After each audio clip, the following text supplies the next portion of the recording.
boa tarde a todos e a todas. Esse é um evento conjunto de 3 instituições.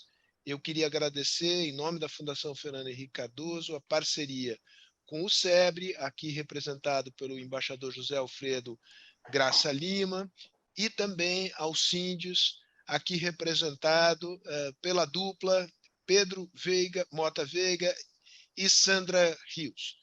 Queria agradecer também aos demais participantes, professor Luciano Coutinho, Otaviano, para discutir um tema sobre o qual, evidentemente, que eu não vou me alongar. Todos aqui conhecem o tema. O importante é fazer referência de que hoje o que está em discussão aqui é o trabalho que foi realizado pelo Sindes, produzir um conjunto de documentos em torno da problemática da reinserção global da indústria brasileira.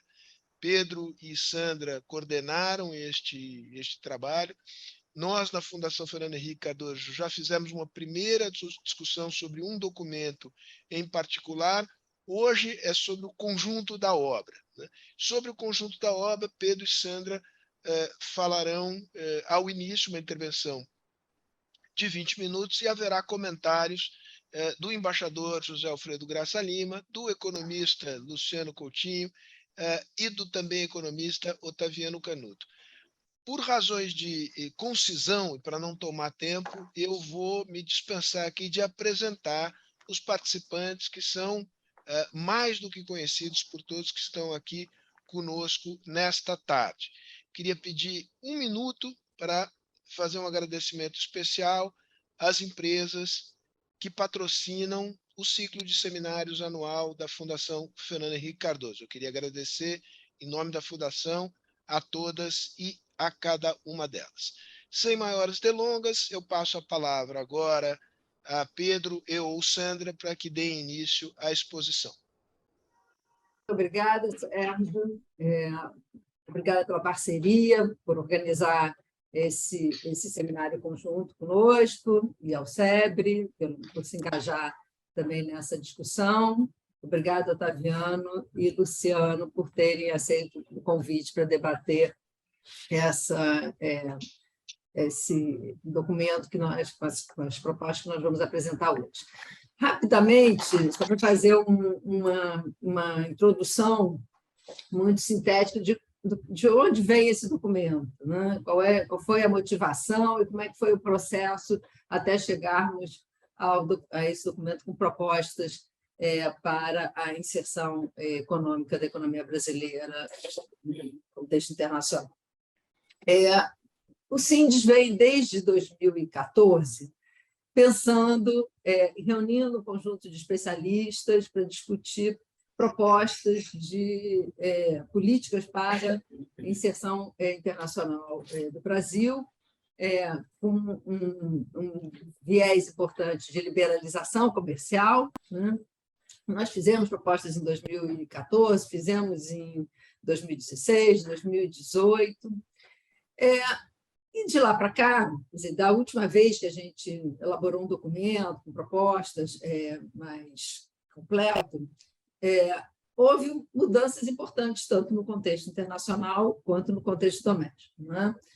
No contexto doméstico, pela primeira vez, né, desde o início da década de 90, nós tivemos um governo que se apresentou como um governo liberal e incorporou, entre os seus instrumentos de política econômica, a noção de abertura comercial, né, de liberalização comercial. E no contexto internacional, por outro lado, a gente já vinha passando há mais tempo por um processo de revisão, digamos assim, da globalização, né? Que foi acirrada pelo conflito de Estados Unidos e China, pela pandemia do Covid-19 e, mais recentemente, pela guerra da Ucrânia. Então, havia uma certa percepção, ali nas nossas conversas no início de 2021, de que, enfim, talvez fizesse sentido repensar essas propostas de abertura comercial que a gente vinha defendendo, ou atualizá-las à luz da evolução no contexto doméstico e no contexto internacional.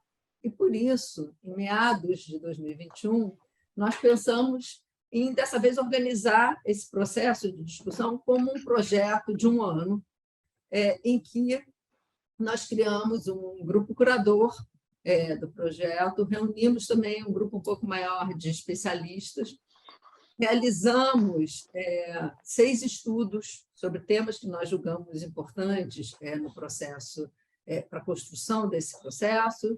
Esses estudos, cada estudo era seguido de um workshop com um conjunto de especialistas que acompanhou todo o processo. O Otaviano fez parte desse grupo. E, enfim, chegamos a meados desse ano com 6 estudos realizados, que incluíram a revisão do que foi feito no governo Bolsonaro, na área de política comercial, há uma análise do contexto internacional, da discussão sobre impactos nas cadeias de valor, sobre impactos do conflito China-Estados Unidos no comércio internacional, enfim, uma avaliação do contexto internacional de modo geral, um estudo dedicado ao futuro da indústria brasileira, e ao futuro da indústria no mundo e da indústria brasileira, quais são os vetores, digamos assim, de transformação da indústria brasileira que a gente pode imaginar para o futuro, uma discussão sobre impactos no mercado de trabalho de uma eventual abertura comercial no Brasil,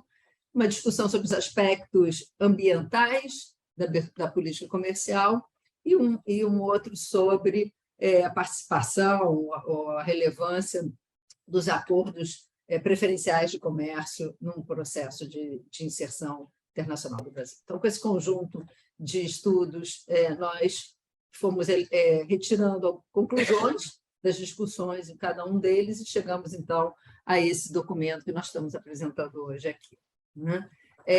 A nossa apresentação está dividida em 2 grandes blocos. Um primeiro bloco que tem mais a ver com diagnóstico, evolução recente e diagnóstico, e um segundo bloco com propostas. O Pedro vai fazer a apresentação dessa primeira parte do diagnóstico e eu volto aqui com a apresentação das propostas em breve.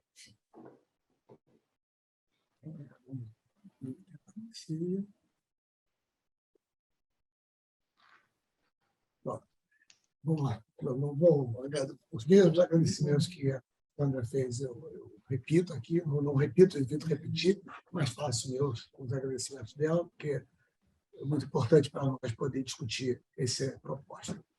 Está estruturado assim o trabalho não, a apresentação. Primeira parte introdutória, integrar por quê, para quê e como. Depois olhamos, como a Sandra falou, o que aconteceu na política comercial brasileira nos últimos anos.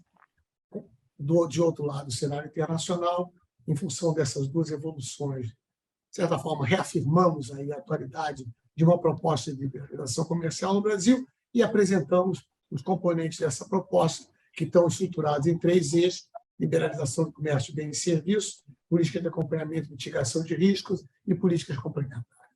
Por que integrar? Integrar porque um argumento básico é que todos os países que se desenvolveram fizeram isso, incluindo a integração em suas estratégias de desenvolvimento, o que não quer dizer que incluir a integração em estratégia de desenvolvimento seja suficiente para se desenvolver. Mas os que se desenvolveram tiveram um ponto fora da curva no que diz respeito à proteção, à produção doméstica de bens industriais e de serviços. O grupo do que o Brasil faz parte não tem nenhuma razão para nos deixar confortável. Argélia, Irã, Venezuela, Camarões, Zimbábue, são esses países que praticam tarifas industriais no nível um pouco superior ao Brasil. E, além disso, a estrutura de produção brasileira tem uma característica importante comparada com os outros países. Ela é pouco seletiva. O Brasil tem tarifas relativamente altas para bens de consumo, para bens de intermediário, para bens de capital. É um ponto fora da curva, portanto, e isso compromete o acesso do cidadão, e nesse caso desse quadro, que eu não vou comentar para não perder tempo, que seria excessivo, particularmente para os jovens, em alguns bens de consumo / bens de capital, os instrumentos de trabalho que são úteis para a inserção profissional e social dos jovens. O Brasil, comparado com todos esses países aí, o que inclui a China, que é um país também bastante protecionista, o Brasil tem tarifas superiores em todos eles. Integrar para quê? Porque isso para quê? Para quê? Para ter os resultados esperados de uma liberalização comercial e um pouco aqui os resultados clássicos que se esperam de liberalização comercial. Mais competição no mercado doméstico, realocação de recursos em favor das atividades produtivas, oferta de insumo e equipamento mais barato de melhor qualidade, reduzindo o custo de produção, facilitando acesso a tecnologias mais avançadas e, no final da linha, redução de preço ao consumidor. Os principais beneficiários são as camadas mais pobres da população. Como integrar? Como integrar como a gente tratou esse problema, esse desafio. Um conjunto de medidas previamente anunciadas e que seriam implementadas no período de governo, de 4 anos. Qual é o objetivo? O objetivo é normalizar a política comercial brasileira. O que é normalizar a política comercial brasileira? É alinhá-la, sem uma preocupação preciosista, mas alinhá-la com padrões de proteção praticados para a indústria em outros países, em outras economias emergentes, com nível de desenvolvimento comparável com o do Brasil. Esse é uma referência nossa, não é a OCDE, é um conjunto de países que nós utilizamos também em estudos anteriores aos quais a Sandra fez referência. O que a proposta contempla? Aqueles 3 eixos que eu falei: liberalização, mitigação de risco e políticas complementares. Políticas complementares são políticas extremamente importantes que, se levadas a cabo, tornam muito mais efetiva e muito mais bem-sucedida a liberalização comercial, mas, do nosso ponto de vista, não faz sentido condicionar ao início de processo de liberalização comercial a que haja reformas nessas áreas de política.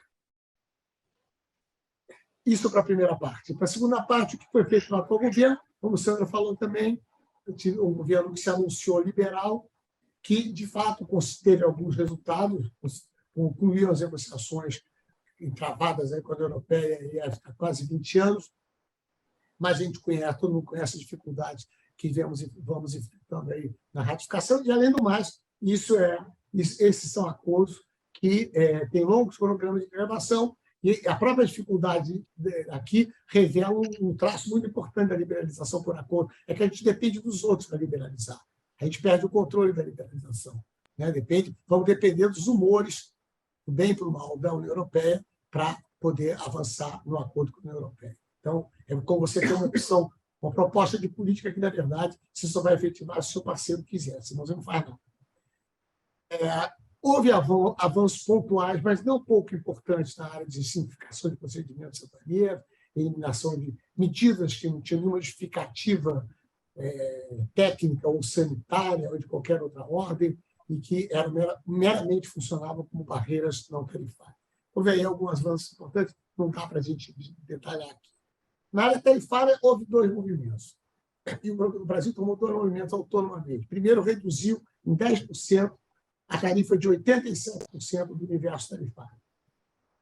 Reduziu e depois conseguiu emplacar isso no Mercosul. Isso hoje, a tarifa com o Mercosul inclui essa redução de 10% para 87% dos produtos. Alguns setores considerados mais sensíveis, automobilístico, lácteos, têxtil, vestuário, calçados, ficaram de fora. Mas, para boa parte do universo tarifário, fez a redução de 10% e levou isso para o Mercosul e foi incluído na PEC. Depois fez outra redução de 10%, temporária, válida até 2023, e unilateral, usando aí um instrumento da ALAD para fazer isso. Mas essa é uma medida que só o Brasil tomou, não foi levada para o Mercosul, não foi discutida no Mercosul. No balanço, eu diria claramente a liberalização ficou aquém do que se poderia esperar.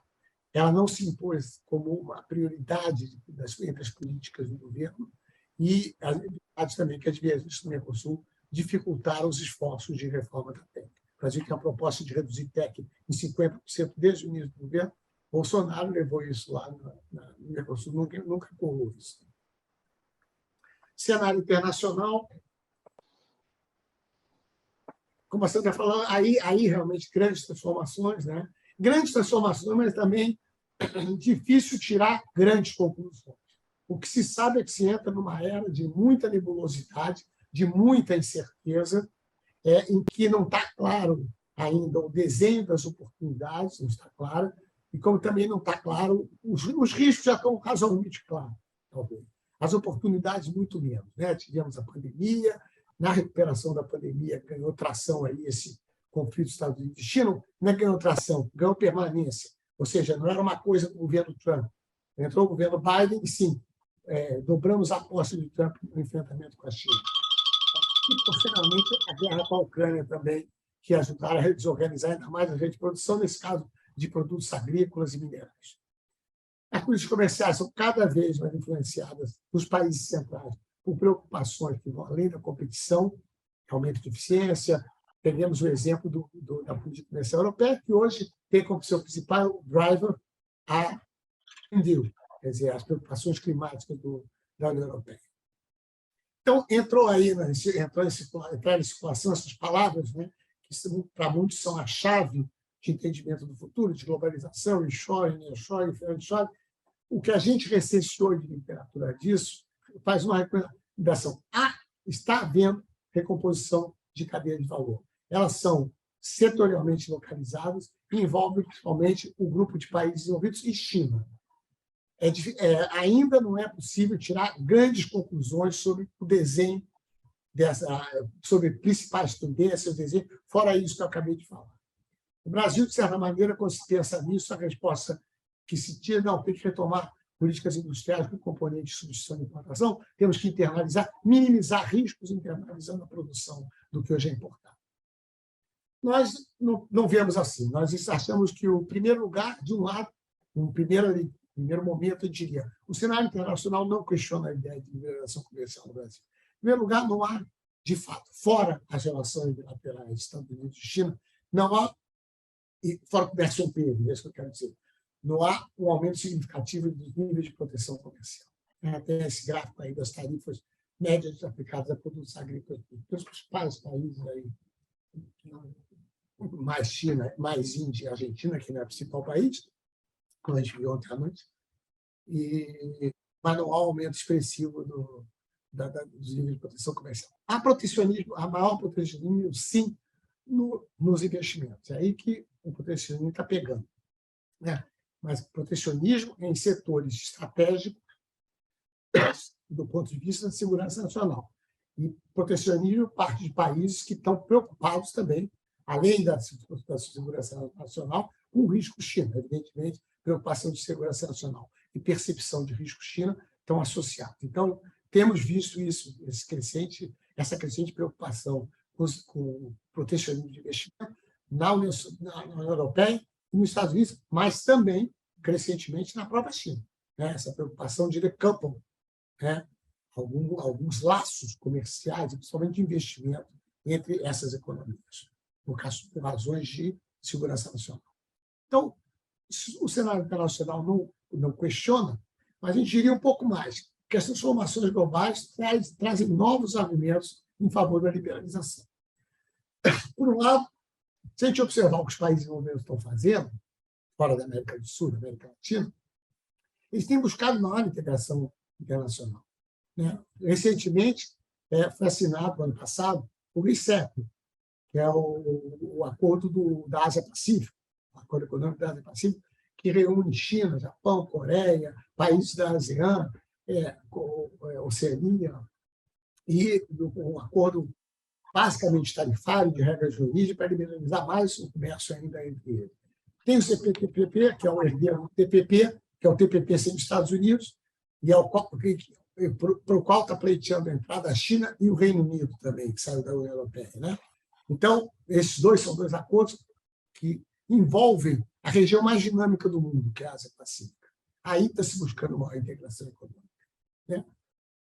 Eu citaria também o Acordo de Livre Comércio da África, embora aí é um acordo ambicioso, mais de 50 países, nunca tentaram nenhum momento ambicioso, mas aí talvez, com toda razão, a gente tenha alguma mais dúvida sobre o caminho, ou uma percepção maior de riscos, de obstáculos, para que se avance muito aí.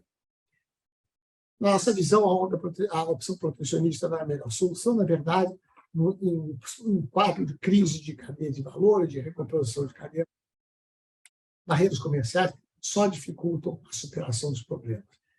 E para o Brasil, a redução dos custos de comércio é um imperativo. O Brasil não aproveitará as oportunidades de refiguração de cadeia de valor, se elas acontecerem, e não aproveitará as oportunidades também associadas à dupla transição do sistema produtivo, descarbonização e digitalização, se não reduzir os custos do comércio e de bens e serviços. Tá? O Brasil é um país que está distante dos países centrais, tem altos custos de comércio, altos custos de transporte, e tudo isso complicado.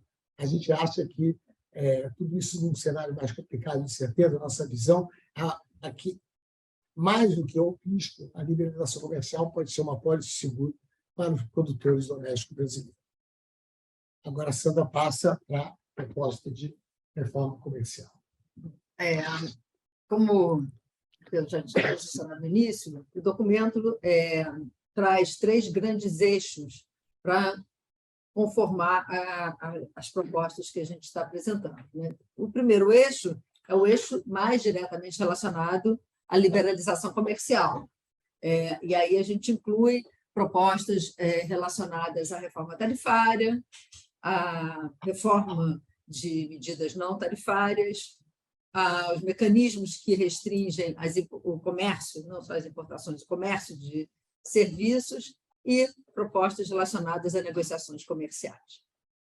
O segundo bloco é um bloco para lidar com a mitigação de riscos. E aqui a nossa preocupação, evidentemente, é com os riscos sociais, né, eventuais riscos ambientais, e a gente busca não desconhecer a discussão sobre reordenamento de cadeias de valor. E, por fim, tem um conjunto de políticas complementares, que são essas que estão aí no terceiro quadro, e que a gente não avança em propostas específicas, mas a gente faz comentários sobre cada uma dessas questões que compõem um pouco as políticas que permitirão que o Brasil aproveite de forma maior e mais profunda, né, a liberalização comercial apresente resultados melhores e maiores se essas reformas forem implementadas. Eu vou tentar passar rapidamente sobre algumas das propostas, porque a gente já tem aqui quase 15 minutos de apresentação. Sobre a reforma tarifária, a gente parte da definição de alguns critérios para o desenho da reforma. Em primeiro lugar, o primeiro critério é reduzir a escalada tarifária, que caracteriza a estrutura de proteção tarifária no Brasil, com tarifas mais elevadas para bens finais e tarifas, enfim, as tarifas vão reduzindo à medida que a gente vai andando a montante na cadeia produtiva. O primeiro objetivo, reduzir a escalada tarifária.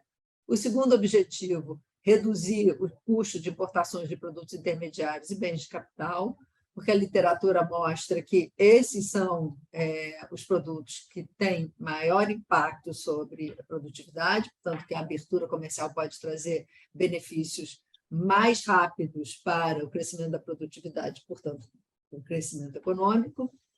E o terceiro critério é uma simplificação da estrutura tarifária, diminuindo o número de alíquotas do imposto de importação. A gente propõe que a gente tenha uma estrutura de proteção que seja simples, que seja fácil de o fiscal na aduana classificar a mercadoria, tendo só um conjunto limitado de alíquotas do imposto de importação. Como é que isso se daria? A gente acha muito importante que haja um critério, né, de identificação de qual é a situação atual em termos de tributação, do tributo de imposto de importação de um determinado produto e para onde ele vai, né? A gente estabeleceu 4 alíquotas de imposto de importação no final do processo. A alíquota máxima será de 15%, a gente terá uma de 10%, 5% e 0%. E a gente vai, então, fazer essa transição da situação atual para a nova configuração. A ideia é que isso seja feito ao longo de 4 anos e que o primeiro ano seja dedicado a resolver 2 questões. Em primeiro lugar, colocar para dentro da redução de 20% das tarifas já feitas pelo governo Bolsonaro, os 13% de produtos que ficaram fora desse processo, né, para que todos os produtos, a gente parta de uma nova redução de tarifas que vá atingir a estrutura completa de produção, portanto, todos os produtos. No primeiro ano seria dedicado a isso. Os produtos que já foram submetidos a reduções de 10% e mais 10% durante o governo Bolsonaro, no primeiro ano não aconteceria nada com eles e os demais entrariam no processo.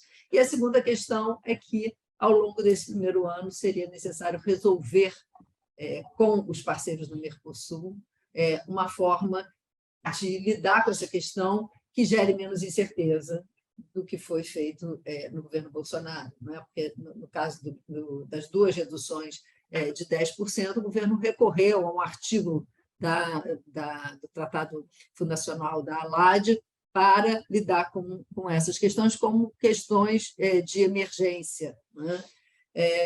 E, portanto, reduções tarifárias com prazo para terminar em dezembro de 2023, no caso dos 10% que não foram consolidados na TEC. Então, tem essas duas questões no primeiro ano, e daí em diante, do segundo ano para frente, as reduções entrariam no esquema mais automático. Bom, o novo teto, então, de 15%, ele foi definido a partir da definição do que né, do que a OMC considera pico tarifário. Infelizmente, não existe um modelo do ponto de vista econômico, né, para estruturar uma tarifa ótima do ponto de vista da eficiência zero.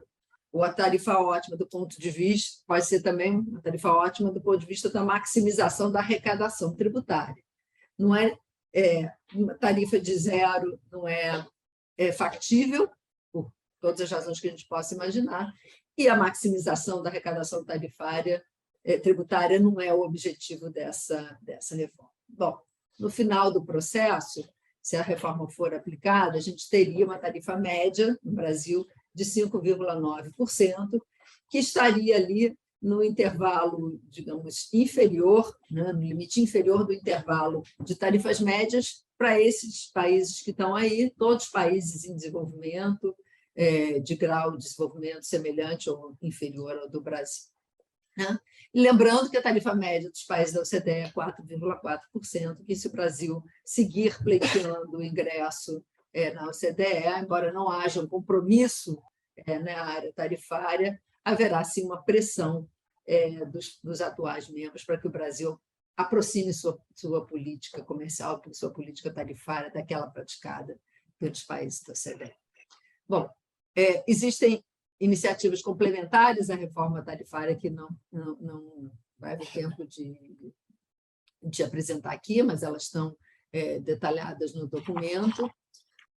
Existe um conjunto de propostas para as medidas não tarifárias, e dessas eu chamo a atenção para a conclusão do Portal Único de Comércio Exterior e para colocação em vigência de forma plena, não é, do novo processo de importação, que tem como objetivo facilitar as operações de importação, além de essas outras medidas que estão listadas aí. A gente acha que é muito importante, inclusive para a competitividade da indústria, que a gente avance na liberalização do comércio de serviços, o tratamento tributário que destinado à importação de serviços no Brasil hoje é altamente discriminatório, encarece sobremaneira a importação de serviços técnicos, né, serviços de consultoria, de assessoria técnica, etc., e isso prejudica fundamentalmente a competitividade da indústria e também de outros serviços. Então, a gente acha importante reduzir a carga tributária na importação de serviços e também evitar a tributação sobre as exportações de serviços para aumentar a competitividade desse setor. Na área de negociações comerciais, a nossa proposta basicamente, que as negociações comerciais, acordos preferenciais de comércio, atuem de forma paralela à reforma tarifária, não é? A reforma unilateral, e aqui eu chamo a atenção para uma diferença importante. Acordos de livre comércio têm o objetivo de levar ao livre comércio, de eliminar as tarifas de importação e outras medidas, além de outras medidas relacionadas ao comércio. A proposta de reforma tarifária que nós estamos fazendo, ela não é uma proposta de levar as tarifas a zero, é uma proposta de reduzir e buscar normalizar, como o Pedro falou, a nossa estrutura de proteção. Então, são dois processos diferentes, não há nenhuma contradição entre os dois. A experiência mostra que todos os países que negociaram muitos acordos comerciais, primeiro fizeram uma abertura unilateral e depois consolidaram, de alguma maneira, esse movimento de abertura em acordos comerciais. No nosso caso, tudo indica que a gente pode avançar em paralelo, embora o momento não seja, o contexto internacional não seja particularmente propício para isso, né? Depende muito do interesse dos nossos parceiros, e, portanto, a gente sugere que, como prioridade, o país busque ratificar os acordos já negociados, discutir a revisão do modelo do Mercosul para propiciar um pouco mais de liberdade, para que cada país membro possa avançar nas suas reformas comerciais da forma como achar mais conveniente, e reforçar ao mesmo tempo a construção de um espaço de livre comércio na América do Sul que possa facilitar ou criar oportunidades para que a gente capture oportunidades da tendência de nearshoring, se essa tendência se confirmar. Depois tem outras prioridades, outras propostas que não são prioritárias, mas que estão aí no radar. Não vou ter tempo de tratar dos outros temas, mas acho que é importante chamar a atenção que nós fizemos um esforço bastante significativo de identificar os riscos associados à nossa proposta sobre emprego, né? Sobre emprego e renda.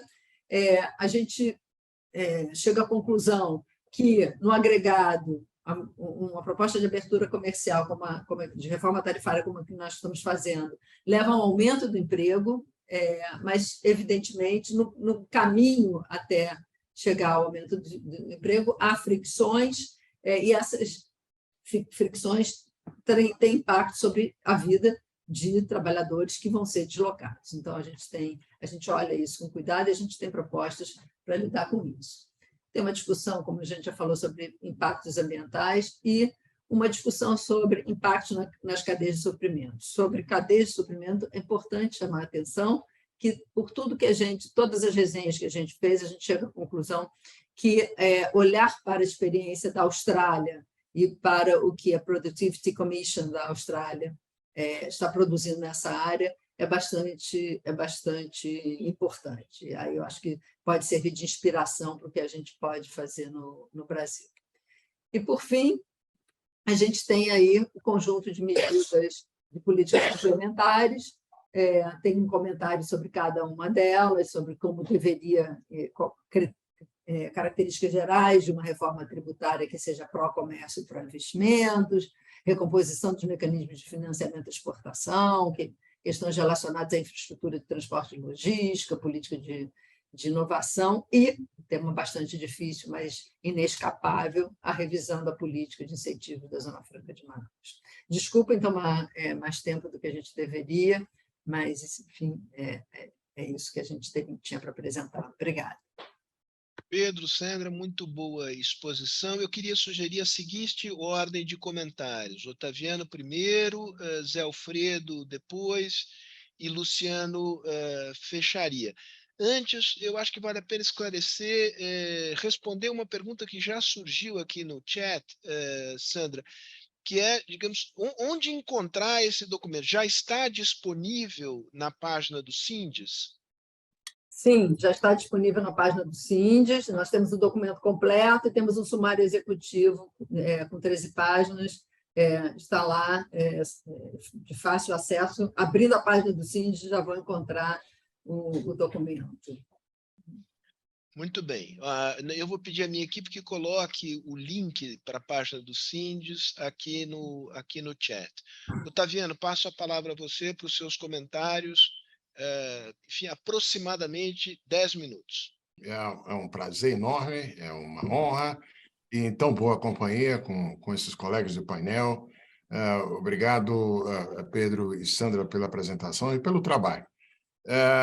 Eu tive a oportunidade de acompanhar, na medida do possível, como bem observou a Sandra, a discussão de vários dos documentos desse pacote e li particularmente essa versão síntese do trabalho e até dediquei o meu artigo mensal no Poder 360 justamente me beneficiando de alguns pontos do trabalho.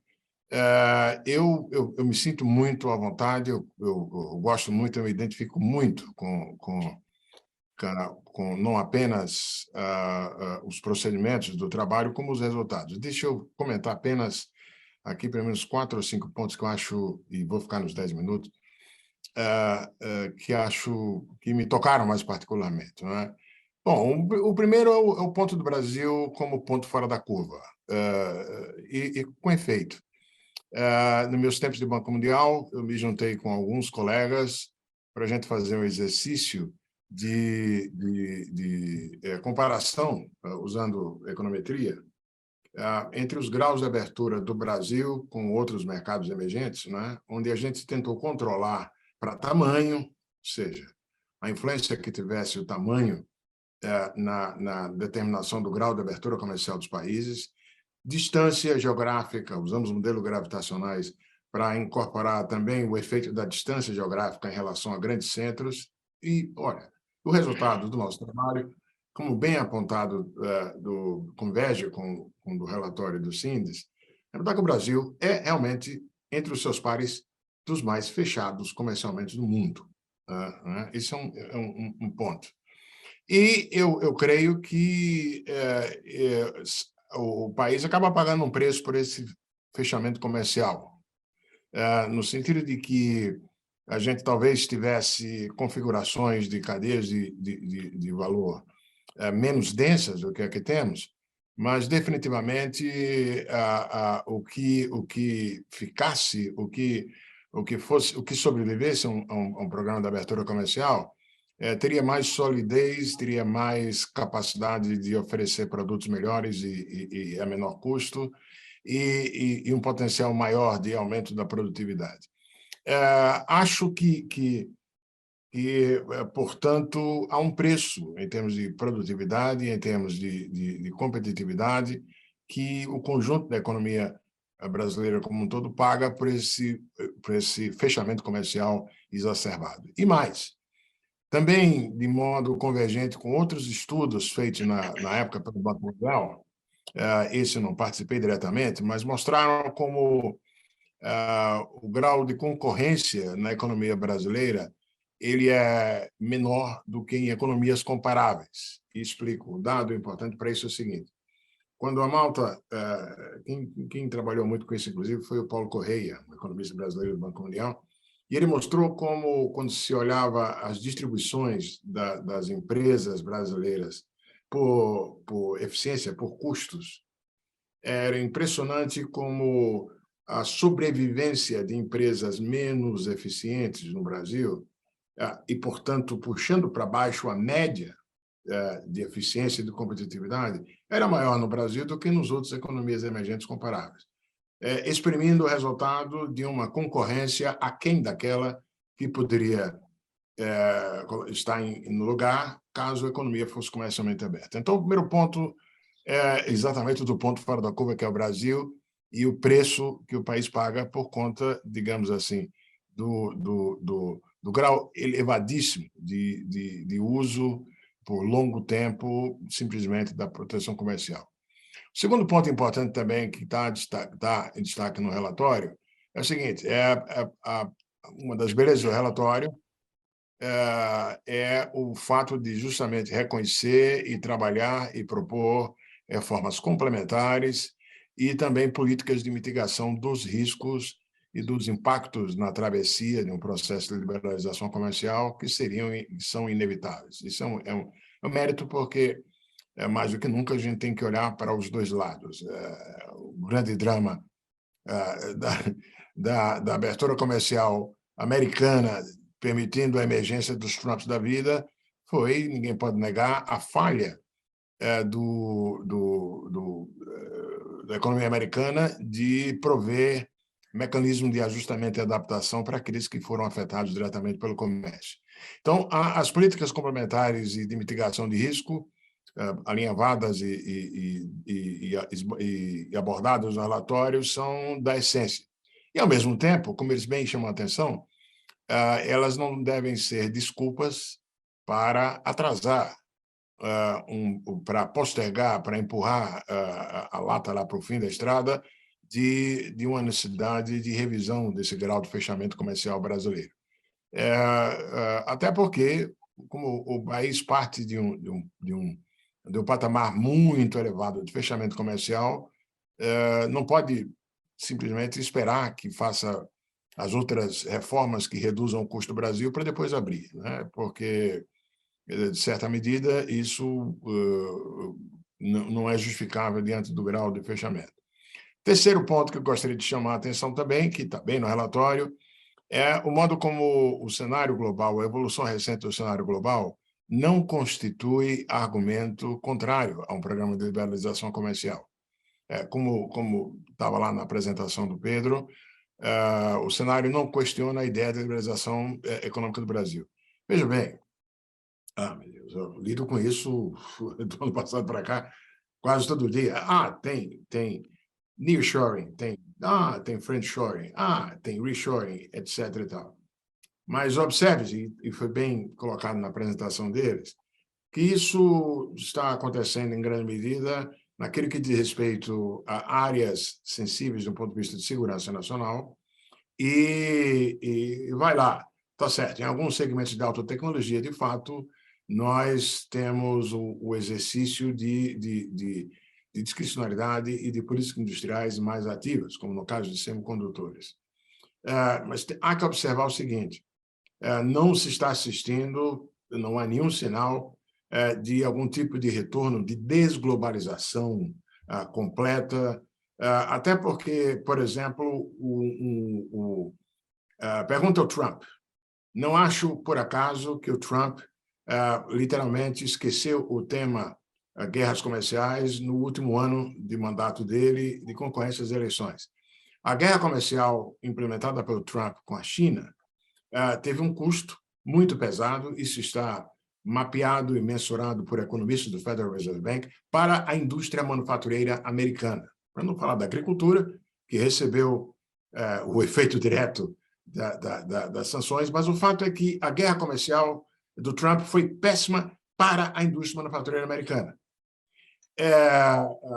Eu quero crer que o que a gente tende a assistir, está assistindo, vai ser um acirramento em alguns segmentos, mas nada como um regresso a alguma coisa do mundo anterior. E sejamos consistentes. Na verdade, como o Brasil chega nesse momento com um ponto de partida de muito fechamento comercial. Quer dizer, é diferente de outras economias que se integraram, que baixaram tarifas, que reduziram restrições não tarifárias e que agora revém sua posição ali, acolá em setores, mas não... O Brasil nem chegou lá, nem começou qualquer processo significativo de liberalização comercial. Então, não adianta, não se deve, a meu juízo, recorrer às mudanças do cenário global como justificativa para jogar debaixo do tapete o ponto da necessidade de liberalização comercial. E, como bem dito no relatório, pela Sandra e pelo Pedro, a gente, para, de fato, participar das trajetórias de descarbonização e digitalização, a gente vai ter que ter oportunidade de beber do que tiver mais avançado nessas áreas no exterior, através da importação de tecnologias, de equipamentos, e aí sim, agregar valor em cima da utilização de tecnologias de fronteira e de produtos avançados nessas áreas. Senão, evidentemente, que a essa altura, querer achar que o Brasil pode, de forma voltada para dentro, implementar trajetórias exitosas de descarbonização e digitalização é um sonho da noite de verão, né? E, por último, vejam bem, um ponto importante também que aparece no relatório que é o fato de que nem todos os países que se integraram e liberalizaram deram certo na supressão da armadilha da renda média. Agora, todos os casos de países que tiveram sucesso nessa trajetória, todos eles fizeram com integração. Integração passiva? Não necessariamente. Eu tive o privilégio de ter o professor Luciano Coutinho como fazendo o prefácio do meu livro sobre Coreia do Sul, publicado em 1994. E agora, esses anos todos, ao longo do meu trabalho, não por acaso, continuei acompanhando e revisitando os casos de sucesso, e mais recentemente eu fiz um trabalho sobre Coreia do Sul e China, e o sucesso de Coreia do Sul e China, conforme medido em capacidade de produzir patentes, em capacidade de mostrar esforços de P&D e assim por diante, foram, nos dois casos, a combinação das duas coisas. Teve um esforço doméstico de criação de capacidades, teve um esforço doméstico de melhora do ambiente de negócios, teve um esforço doméstico de investimentos em infraestrutura, mas teve também integração comercial. Quer dizer, os casos de sucesso que eu conheço mais de perto, nesse sentido, como Coreia do Sul e China, eles confirmam o que o relatório diz, ao mesmo tempo em que eles reforçam que o tipo de políticas domésticas o tipo não pode ser contraditório à integração comercial. Eu acho que essa necessidade de olhar para esses dois lados da equação é algo extremamente consistente com aquilo que aponta o relatório, observando como nós somos, repetindo, um ponto fora da curva, somos um ponto anormal. E, portanto, liberalização no comercial pode ser chamada exatamente como eles chamaram de normalização da política comercial brasileira. Valeu, obrigado. Otaviano, ótimo. Passemos agora ao embaixador José Alfredo Graça Lima, também por 10 minutos, Alfredo. Obrigado, Sérgio. Boa tarde a todos. É com muito prazer que eu participo desta apresentação que nos fazem a Sandra e o Pedro. Esse estudo, com cujas premissas e conclusões eu estou plenamente de acordo, me remete, inclusive, a um papel curto que a Sandra, o Pedro e eu fizemos em 2018, justamente, né? Uma das etapas desse processo, né, de tentativa de transmitir a necessidade de uma reforma comercial, de uma liberalização autônoma, para evitar o termo unilateral, do comércio brasileiro. O que me faz, desde logo, lembrar que, a meu juízo, o Brasil nunca teve uma política comercial e, portanto, nunca terá tido um esforço, né? Nunca terá o governo iniciado um esforço de liberalização do comércio. Você teve, sim, e aí eu já estou me remetendo à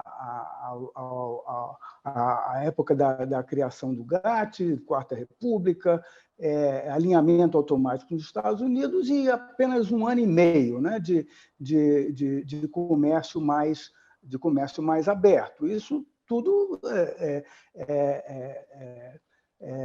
não passou de um curto episódio, porque já a partir dos anos 50, o esforço dedicado ao processo de industrialização na base do da substituição de importações, bem como as ameaças de desequilíbrio de balanço de pagamentos, é que determinaram o comportamento do que seria uma política comercial do Brasil.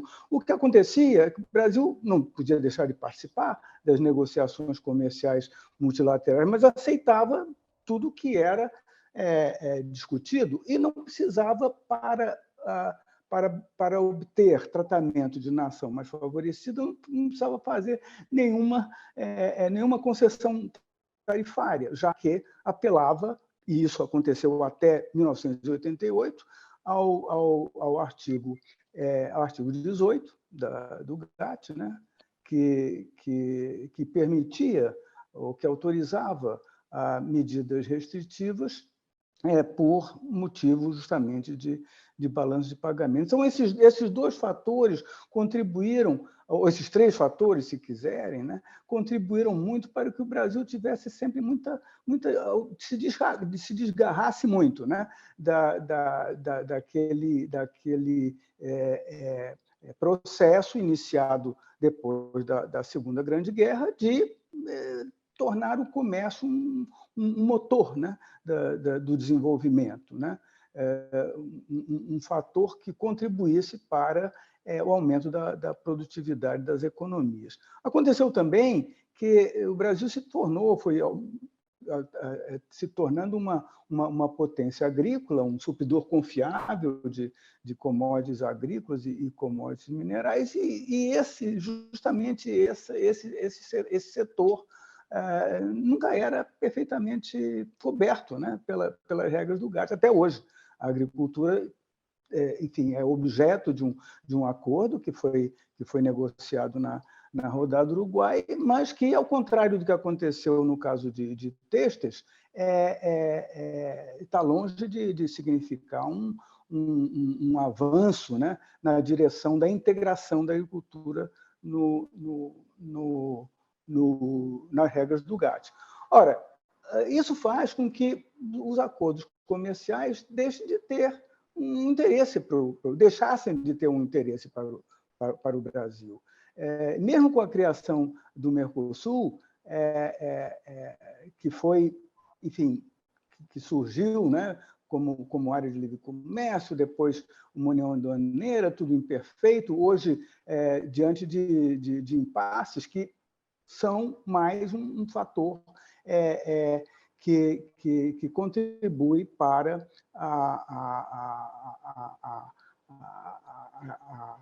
a falta de disposição, ou a falta de demanda para você ter uma reforma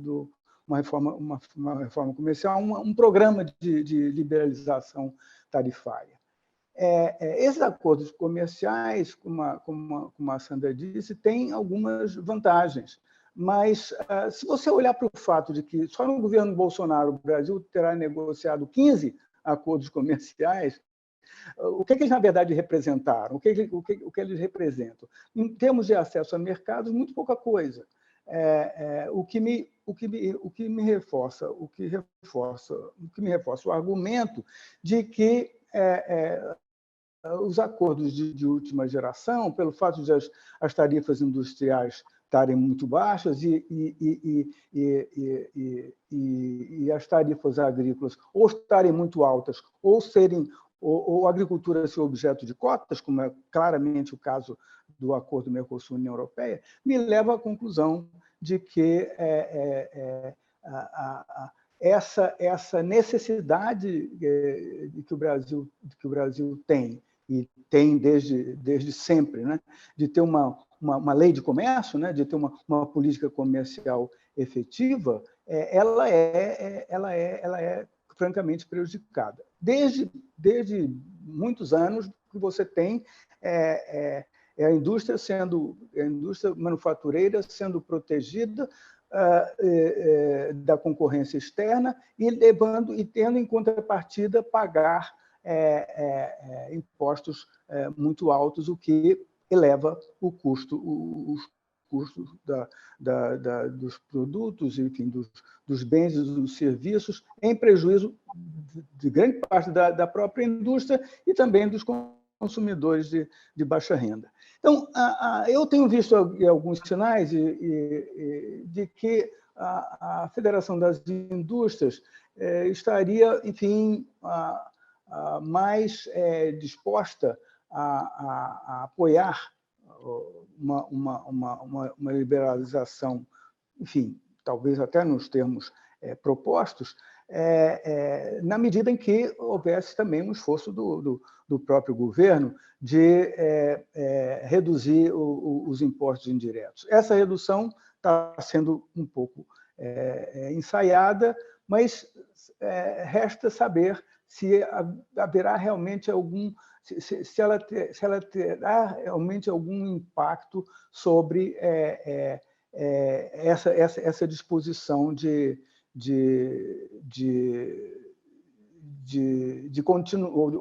essa disposição de obter, através da integração, aumento de produtividade e também de competitividade.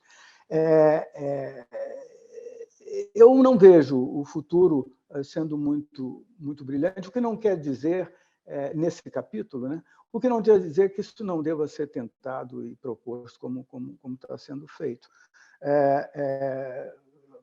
Alguns discursos de campanha são muito claros, né, ao enfatizar, como a Sandra lembrou, acho que o próprio Pedro também, nas suas apresentações, esse gosto, né, ou essa preferência, se quiser, por policy space, né, medidas que estejam, enfim, um tanto à margem ou até em violação ao GATT e ao MC, como parte de um plano digamos, nacional desenvolvimentista, né, que não leva tão em consideração essa necessidade de integração quanto as dificuldades de adaptação da indústria a um ambiente de negócios mais favorável. Muito obrigado. Obrigado, Zé Alfredo, Luciano. Agora é sua vez. Muito bem. Eu queria primeiro agradecer, né, ao Instituto e aos outras entidades participantes. É um grande prazer revê-los a todos. Faz muito tempo que eu não vejo todos vocês, né? O Graça Lima, então, faz muito mais tempo desde... É verdade. Desde o BNDES. Desde o BNDES.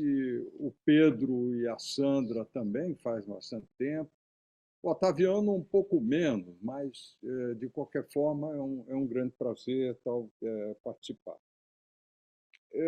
Eu compartilho a ideia do Geraldo de que o Brasil precisa, sim, aumentar a sua integração comercial, né? E que essa integração comercial vai exigir uma política comercial pelo lado da importação. E eu estou focando muito mais na indústria, porque a indústria digamos assim, a principal afetada por uma liberalização comercial, né? A agricultura brasileira não vai ser afetada por isso, substancialmente, porque ela já tem competitividade revelada, bem estabelecida em vários produtos, né? Uma configuração. Talvez os serviços, que é um pouco terra incógnita e que nós teríamos que entender muito melhor, né? Mas, então, o que eu vejo numa visão muito pragmática, eu queria chamar a atenção para duas coisas. Primeiro, o mundo mudou muito depois da pandemia e depois da guerra da Ucrânia. Essa guerra que revela... Antes da pandemia, nós já tínhamos um início de mudança, que era esse acirramento da agressividade discricionária dos Estados Unidos em relação à China, o Graça Lima já fez referência a isso, e o Otaviano também, né? E que começou a demolir vários pilares do multilateralismo, que mostra que também reduziu um pouco de confiança no sistema de solução de controvérsia, a OMC se fragilizou demais, etc. Mas isto, junto com a guerra, e com a guerra agravou as disrupções de cadeias de valor pós-Covid. Né? E, aparentemente, o governo Biden não só não removeu o que o Trump fez, como ele está tentando, especialmente na área de alta tecnologia, não é só semicondutores, os semicondutores é a parte mais visível, mas os Estados Unidos já tinham começado a estrangular a Huawei lá atrás, e isso era uma coisa comercialmente muito sensível. E eu creio que essa tendência é uma tendência a que o Brasil precisa prestar muita atenção, porque o Brasil tem uma ligação forte do ponto de vista do investimento direto, do ponto de vista de parcerias tecnológicas, de vários aspectos relevantes, e, por outro lado, tem a Ásia como grande mercado e a China como grande mercado. Então, nós temos um desafio novo na política comercial, que é de como equilibrar a política brasileira. Porque o Brasil não pode dispensar nenhum dos dois lados. E ele precisa se equilibrar aqui de uma maneira muito racional e muito cautelosa. Né? Tem que olhar o nosso interesse e tal. O outro comentário que eu queria fazer, e isso reforça na política comercial várias coisas. Nós temos que acelerar vários acordos bilaterais que podem ser interessantes. Né? É claro que os acordos mais multilaterais são mais complicados e ficaram mais complicados por conta dessa mudança. Né? Eu não estou falando aqui também das grandes mudanças e tendências, como a questão ambiental, né? Que nós temos dado tiros no pé consecutivos, não é? E que, por exemplo, dificulta hoje inviabilizar um acordo sem mudança da política ambiental brasileira. Não vai ter acordo com a União Europeia.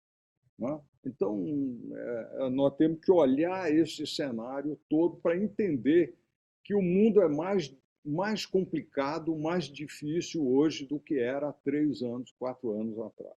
Né? Mas, dito isso, uma nota de... E aqui eu queria entrar no tema que eu gostaria de sublinhar aqui, que é a questão de que eu me incomoda muito discutir a integração comercial brasileira só olhando a liberalização comercial. Né? Eu acho que nós temos que fazer a liberalização comercial de uma forma pragmática, tem que simplificar a tarifa, tem que ter um cronograma para rebaixar, especialmente os picos tarifários. Nós temos um problema principalmente no setor automotivo, que é um setor que vai mudar radicalmente nos próximos 10 anos, que a gente vai para o automóvel, para a motorização elétrica. Eu não sei se vai ter espaço para o veículo híbrido elétrico. Né? Se depender das grandes multinacionais, dificilmente vai ter esse espaço. Como é que a gente faz a migração disso? Então, não dá para pensar a política de liberalização comercial sem entender essas transformações aí de um lado. E do outro lado, eu acho que eu sinto que sem uma política muito forte de exportação de manufaturados, os efeitos que vocês tomam por suposto que ocorrerão para a competitividade brasileira, para a reindustrialização brasileira, da liberalização comercial, não irão acontecer. Então, olhando o interesse do país, do desenvolvimento do país, nós temos que acoplar a liberalização comercial com uma firme política pragmática de promoção de exportação de manufaturados, né? Que é algo que também nunca foi praticado. Tá certo? O país não teve política comercial, tirando o período em que o Delfim, lá atrás, fez incentivo fiscal para a exportação de manufaturados, que não era uma coisa sustentável. Nós nunca tivemos uma política duradoura de suporte à exportação de manufaturados. Bom, se nós não tivermos política de exportação de manufaturados organizada, eu vou falar um pouquinho sobre isso, nós não vamos ter chance nenhuma para reshoring. É brincadeira de criança. Não adianta liberalizar pelo lado da importação se você não tem estratégias exportadoras, você não aproveita nada em matéria de reshoring.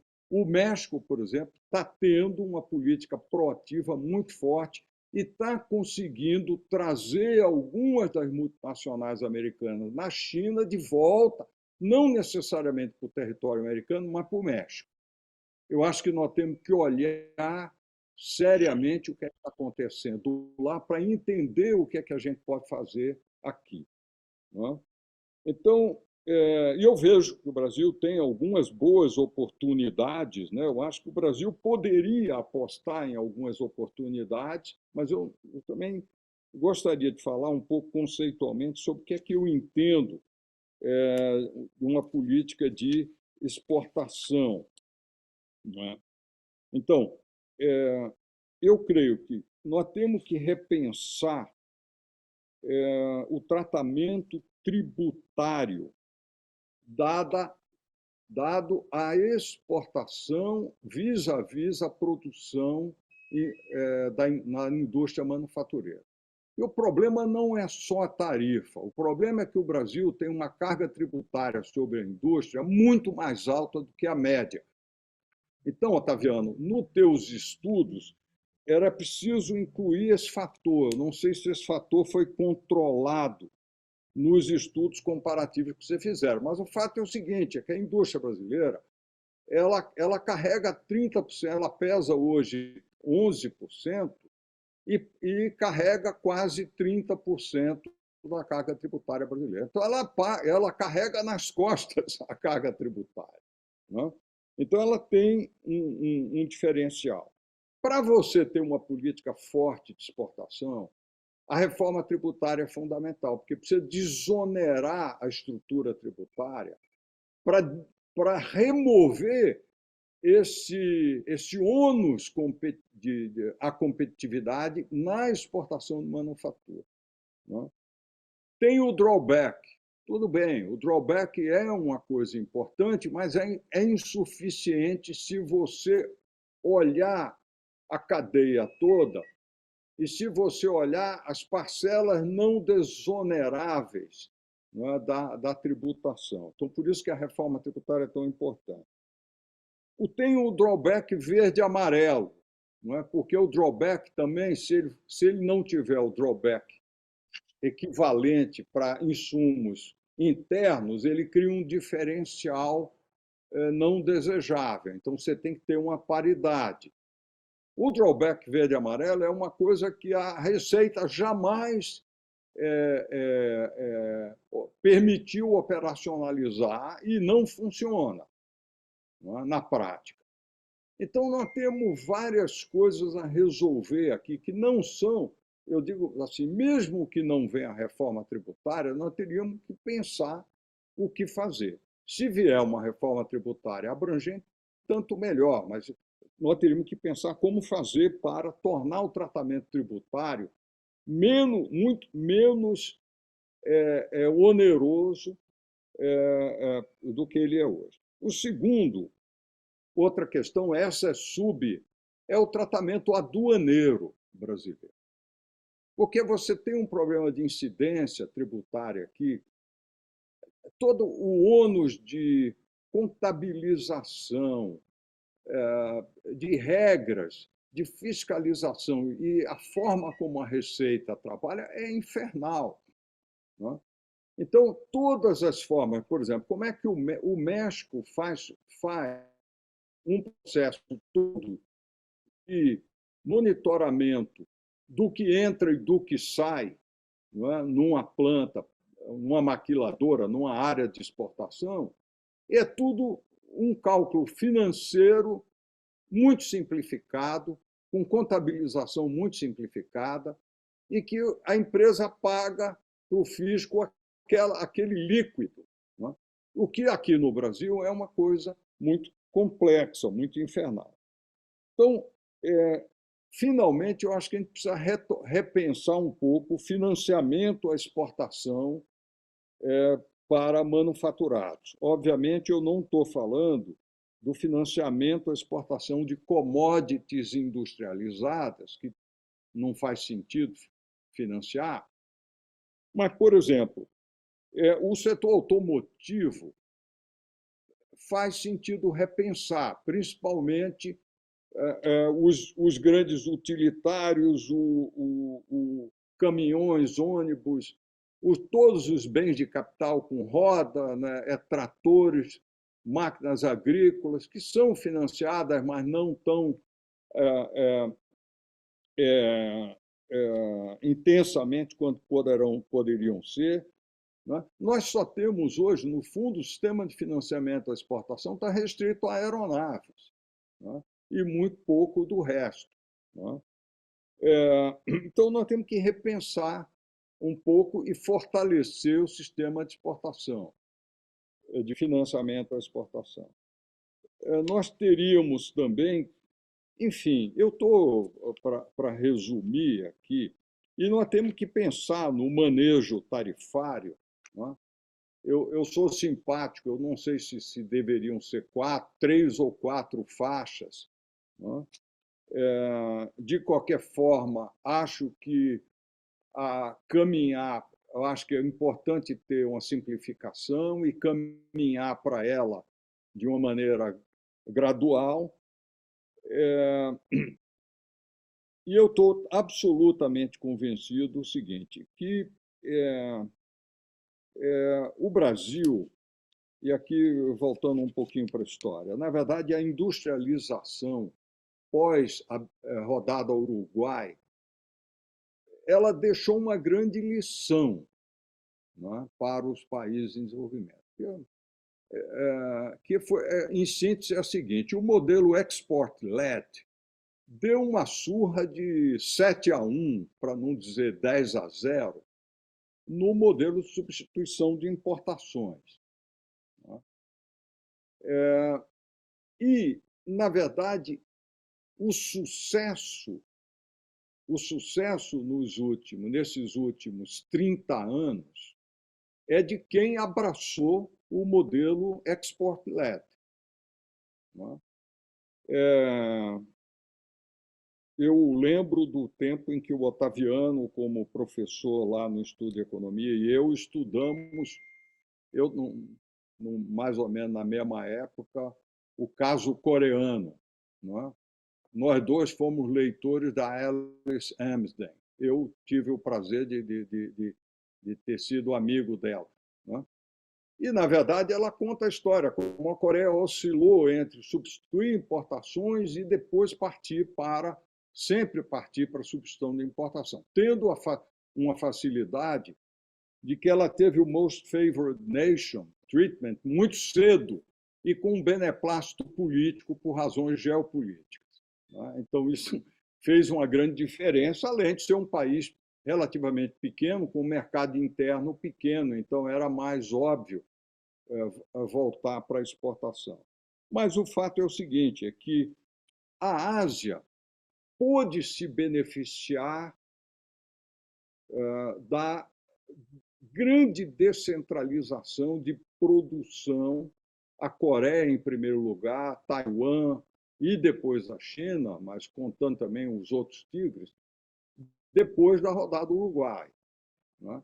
As multinacionais americanas terceirizaram a produção para lá. Né? Inicialmente para ser... Enfim, é uma história conhecida, eu não vou replicar. É claro que a Ásia fez um catching up, inclusive não só de capacidade de produção com alta qualidade, migrou para a automação e depois migrou para desenvolvimento, pesquisa e desenvolvimento de produto. e depois de marcas próprias. Tá? Então, você teve uma evolução. Bom, o que é que aconteceu nesse período, anos 80? Segunda metade dos anos 80, o Brasil estava ainda paralisado na crise da dívida. O Brasil foi muito bem no modelo de substituição de importação até 1980. Depois de 1980, a crise da dívida nos matou. Podemos criticar o governo Geisel, que deixou um problemaço para nós. Mas a crise da dívida matou, porque nós passamos um longo período de grande dificuldade. Aí vem o que é que a gente... Nós só vamos resolver a crise da dívida no início dos anos 90. E aí é que nós vamos poder pensar no programa de estabilização, mas nós conseguimos fazer uma estabilização com o Plano Real, que era uma estabilização altamente instável, porque a gente fica com a conta corrente muito frágil, quase que não tem reserva, só vai resolver o problema, na verdade, depois do ciclo de commodities, depois de 2002, 2003, onde vai acumular reserva. Mas o fato é o seguinte, é que a economia brasileira, o Estado brasileiro perdeu a capacidade de pensar estrategicamente e de ter políticas, inclusive de ter política comercial. E eu acredito agora que as coisas estão mais maduras para repensar. Obviamente, eu acredito que a continuidade do governo atual não vai para lugar nenhum o país, até porque o que temos visto é uma política de liberalização feita de forma caótica, feita de forma idiosincrática, sem critérios técnicos e que pode, na verdade, até não acredito que vá levar a uma grande transformação. Eu já falei demais, não falei da questão cambial, taxa de câmbio, que é outro grande desafio, porque também pensar numa política de reindustrialização puxada por exportação de manufaturados, demanda também ter uma taxa de câmbio razoável para não matar a capacidade de competição. Mas eu paro por aqui. E o que eu estimulo aqui, um pouco a provocação aos colegas, é que pensem a outra perna da integração comercial. E a minha compreensão é que, sem política, sem uma arrumação das políticas, desde a política macro até um nível de tratamento de políticas tributária, aduaneira, tarifária, não falei da logística, aqui, as complementares, que são extremamente relevantes, entre os quais incluiria também pesquisa, desenvolvimento e inovação técnica, que é essencial. Então, sem afinar a orquestra com essas políticas, fica impossível ter reindustrialização e ter uma abertura que seja minimamente sustentável ao longo do tempo. Então, eu paro por aqui. Desculpem a maneira um pouco caótica dos comentários. Não foi nada caótico e acho que marcou um contraste interessante. Como nós temos mais 10, 15 minutos estourando, eu vou fazer o seguinte, eu vou pedir licença às pessoas que fizeram perguntas e tal, mas eu vou devolver a palavra ao Pedro e à Sandra, porque eu acho que certamente eles têm muito a comentar a partir dos comentários feitos em geral, em particular do Luciano. Não será possível a gente desdobrar o debate aqui. Fica o compromisso da gente voltar a este tema numa oportunidade futura. Pedro e Sandra, vocês têm 10 minutos com alguma comiseração da casa. Não, fazer um comentário bem pontual. Obrigado aos comentaristas. Gostei muito de tudo que eu ouvi.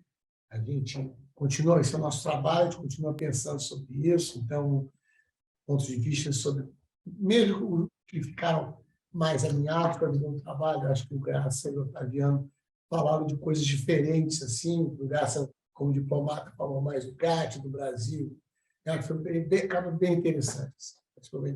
Foi um comentário bem pontual. Luciano, a gente se preocupou com essa questão do equilíbrio China, Estados Unidos e tal. E a gente discutiu isso num das reuniões do Soul Paper. E a Lia Val, isso não está no nosso trabalho, a Lia Val fez um comentário muito bom. A liberalização unilateral talvez seja a melhor forma de lidar com essa polarização Estados Unidos-China, porque você não dá preferência para ninguém, você faz isso para todos.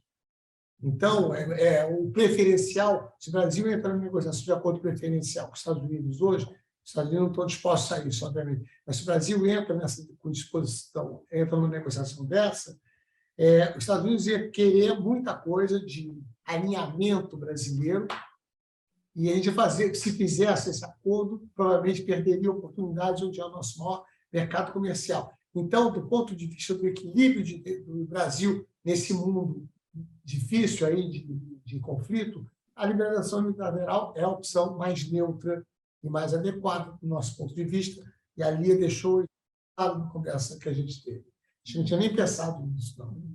A outra coisa é sobre política de exportação. Eu acho, Luciano, mas é claro que é só uma opinião, que o Brasil vai ter uma política eficiente de exportação quando tiver uma política de uma reforma comercial na importação, que é isso que vai gerar os incentivos para as empresas exportarem mais e para as empresas pressionarem por uma política de exportação. A gente fala de política de exportação, você teve no BNDES, eu tive dirigindo a área de BNDES de exportação, isso não tem nenhuma prioridade. Tem sempre uma outra prioridade. Tem sempre, ou é a privatização, ou é não sei o quê. A exportação passa ali no feijão com arroz, no final, poucas empresas podem se beneficiar, não tem uma reflexão no BNDES séria sobre isso, assim, consistente. O BNDES é um banco de financiamento de investimento, não tem o hábito de pensar em exportação, integrou na década de 90, mas não tem essa capacidade. Eu concordo que o Brasil tem que pensar a questão de uma agência de crédito de exportação, como os outros países têm, com garantias a comércio, investimento e com financiamento. Mas nunca fizemos isso. Eu acho que a grande questão é porque nunca fizemos isso. E me dou o direito de perguntar se, talvez, com uma pressão de uma liberalização, a gente não tivesse os incentivos necessários para ter uma política de expansão. Porque todo mundo não gosta, aqui no Brasil ninguém gosta de importação. Todo mundo fala, não, mas tem exportação que é muito importante. E por que não fazemos? Temos isso. Há 30 anos, quando eu estava na FUNSEX, Benedito Moreira estava lá, por isso começava a Benedito Moreira, exportação. Fazíamos documentos, tal. Nunca aconteceu nada. Como você falou, se remeteu à década de 70. E, de fato, depois não teve nada. E era uma política não sustentável, como você disse. É isso que eu tinha para comentar. Muito obrigado pelos comentários. Deixa eu complementar aqui. Assim, aí nessa linha aí da política de exportação, alguns comentários, na verdade, eu acho que praticamente todos os comentários que você fez, Luciano, de alguma maneira estão tratados nas nossas políticas complementares, né? A gente chama atenção para a importância de uma reforma tributária compatível com a liberalização comercial. E o que é uma reforma tributária compatível com a liberalização comercial? Não é necessariamente reduzir a carga tributária. Aliás, não é isso que move. É transformar a estrutura tributária brasileira numa estrutura que tributa no destino, não é? E que, portanto, permite a desoneração completa da cadeia produtiva para a exportação, eliminando a acumulatividade que ainda hoje prejudica a competitividade das exportações brasileiras. Então, a gente só vai, de fato, resolver esse problema se a gente criar um IVA inteligente no Brasil, né? E não é isso que andou, quer dizer, evidentemente, isso está incorporado em algumas propostas de reforma tributária que estão na Câmara e no Senado, mas não foi isso que o governo esse governo trabalhou durante boa parte do seu mandato. A segunda coisa, o financiamento das exportações. A gente também reconhece isso e também está lá nas políticas complementares. E, por fim, câmbio. A gente chama atenção, eu acho que isso é uma diferença muito importante em relação à abertura dos anos 90, né? A abertura do Collor foi seguida pela introdução do Plano Real, que veio com uma âncora cambial que levou a uma sobrevalorização do câmbio. Então, a abertura comercial se seguiu uma nova abertura comercial dada pela valorização da taxa de câmbio. Hoje, a gente tem no Brasil um regime de taxa de câmbio flexível, um contexto bastante diferente, com todas as condições para que o câmbio não seja um problema nessa nova etapa de reforma da política comercial. Então, enfim, só que, embora a gente coloque isso, todas essas políticas na área, no grupo de reformas complementares, inclusive a ideia de política de inovação, ciência e tecnologia, que, sem dúvida, é fundamental, o que a gente acha, justamente, que acho que o Pedro chamou a atenção, é que todas elas são relevantes, se elas forem implementadas junto com a abertura comercial, elas vão potencializar os resultados positivos, e o que para a gente, os resultados positivos são aumento do bem-estar social, né? Possibilidade de melhoria da renda com distribuição de renda, e essa é outra característica da abertura comercial. Vários estudos mostram que a abertura beneficia mais os estratos mais pobres da população, né? Os estratos não organizados, trabalhadores informais, enfim. Mas esse conjunto de propostas, eu acho que vai nessa direção, de promover melhoria do bem-estar, uma distribuição de renda favorável aos mais pobres, e, por outro lado, a pressão competitiva vai empurrar, a nosso ver, as reformas, as políticas complementares. Se a gente continuar esperando pelas políticas complementares para promover esse tipo de movimento, eu acho que daqui a 20 anos a gente vai continuar discutindo isso, dessa sensação um pouco desagradável de que a gente está requentando as mesmas propostas a cada 4 anos. Espero que daqui a 4 anos a gente possa discutir outra coisa aqui. Obrigada. Sandra, nós estamos aos 45 minutos do segundo tempo. Eu vou dar aqui o Otaviano pediu para dar uma palavrinha. Eu queria dizer para o Zé Tavares aqui, queria fazer um comentário. Zé, nem tecnicamente é possível você entrar aqui em cena, porque você está com o link da plateia e não dos participantes. Mas, enfim, fica o registro e fica meu abraço. Otaviano, a palavra é sua. Eu queria só um minutinho aqui para abusar da minha prerrogativa, para dizer o seguinte: eu entendo, quer dizer, menos discricionalidade, políticas horizontais, etc. O leigo aqui falando, a pandemia deixou clara uma vulnerabilidade, pelo menos, que mostra um elemento de insegurança da população brasileira. Quer dizer, os chamados insumos farmacêuticos e alguns medicamentos, nós dependemos em 90 e tantos % do mercado externo de importações e, em geral, de alguns poucos provedores.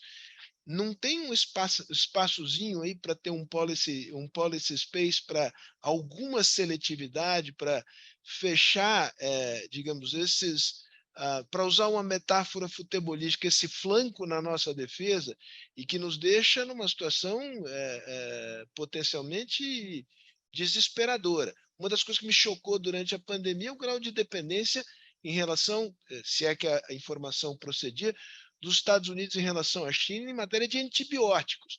Quer dizer, ok, eu sou adepto do livre mercado, mas devagar com andor, em alguns casos específicos. Mas, feito esse comentário geral, Otaviano, eu passo a palavra para ti. Sérgio, deixa eu começar por esse seu último ponto. Olha, não é por acaso que quando Macron fez o primeiro discurso dele na época da pandemia, em 2020, e ele falou em redesenho de setores estratégicos, não é? Os medicamentos e equipamentos médicos estavam lá. Eu acho que medicamentos e equipamentos médicos estão mais próximos daquilo que mencionei como itens de segurança nacional e mais estratégicos do que qualquer outra coisa. Então, ou seja, de fato, em alguns segmentos haverá um desejo mesmo de incorrer em custos para ganhar em termos de menor vulnerabilidade, mas isso é limitado. O que eu queria também é o seguinte: o Luciano está inteiramente correto ao ter destacado o ponto da tributação sobre a indústria brasileira. Grande Luciano, mas o capítulo tributário é um capítulo importante daquele que a gente chama de ambiente de negócio. Um ambiente de negócio, com um capítulo que inclui não é apenas o nível de tributos, mas a facilidade maior ou menor de cumprir com a obrigação tributária, incorrer em custos humanos e de material para lidar com tudo aquilo que existe do portão da fábrica e o resto da economia, o portão da agricultura, da fazenda e o resto da economia.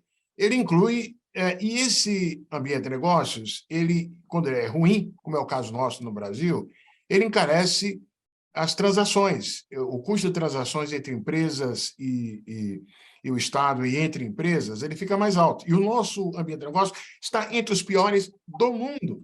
E ele afeta particularmente quem é sensível a transações, que é o caso da indústria manufatureira. Então, você está inteiramente correto, a gente tem que enxergar que aparentemente a agenda de ambiente de negócios é horizontal, mas os efeitos dessa agenda são diferenciados setorialmente. E a indústria sente um efeito muito forte. Infraestrutura também. O que me leva a uma outra observação que é importante, é o seguinte: o Luciano falou no México, né, como ponto de convergência para nearshoring, etc. e tal. Eu acrescentaria México, Vietnã, Camboja, que não, por acaso, foram os primeiros beneficiários de transferência de empresas americanas e japonesas e taiwanesas da China na época da guerra. Agora, olha, estão na esfera da China, né? Não sim, não, mas acontece o seguinte: o que é que eles têm em comum? Custos de transação baixos. Eles têm ambiente de negócios favoráveis, porque sem isso não vai ter empresa vindo para o Brasil por conta de nearshoring e assim por diante, o que reforça a importância dessa agenda e disso de infraestrutura. E a importância, e finalizo, do ponto que você colocou do ambiental, que a gente sabe que o país mostra, e aí eu digo mostra via satélite, e mostra sinais claros de que o estrago destrutivo que foi feito pelo atual governo na regulação ambiental será, digamos, desfeito, ou evidentemente que isso vai contaminar o nosso comércio. E acho que esse é um ponto que tem que estar bem presente na mente de todos. Valeu, obrigado. Então, eu vou dar mais, olha, digamos assim, um minuto, aquele juiz que vai dando acréscimos para...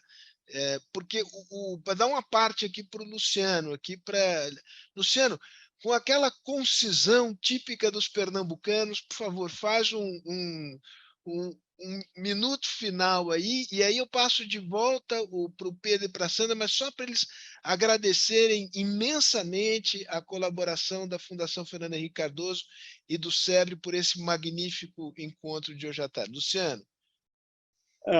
Eu tenho duas pequenas observações. Primeiro, em relação à reforma tributária, ela é bem mais complexa, porque a indústria paga muito e, numa verdadeira reforma, serviços e agronegócio teriam que pagar mais. E eles além do problema dos estados, são um foco de resistência. Agronegócio, construção civil é outro que subcontribui, né? E serviços nem tanto, mas é bastante complexa a reforma se olhar desse lado. O fato é que a indústria é mais penalizada. Então, aqui tem um problema. Ou bem a gente faz zonas de exportação com um regime tributário diferente, ou, o que é mais um remendo, ou faz reforma tributária. Mas, enfim. E o outro ponto é que assim, eu tenho um pouco de ceticismo que a liberalização comercial, que é necessária, pode aumentar a eficiência, mas ela sozinha não resolve o problema do Brasil. Vocês acham que ela é essencial para provocar, que ela vai provocar mudanças? Eu sou cético, eu acho que a gente precisa ter um conjunto organizado de política que possa dar o resultado que a gente precisa ter, que é uma exportação de manufatura muito mais dinâmica, não é? Muito mais firme, até para o Brasil poder disputar essas oportunidades. Não é? Mas, enfim, isso é uma divergência menor dentro do contexto. Foi um grande Muito prazer bom, participar, Luciano. agradeço. O prazer foi nosso. Pedro e Sandra, agora vocês podem nos agradecer imensamente por a gente ter proporcionado esse momento magnífico para vocês exporem ideias controversas.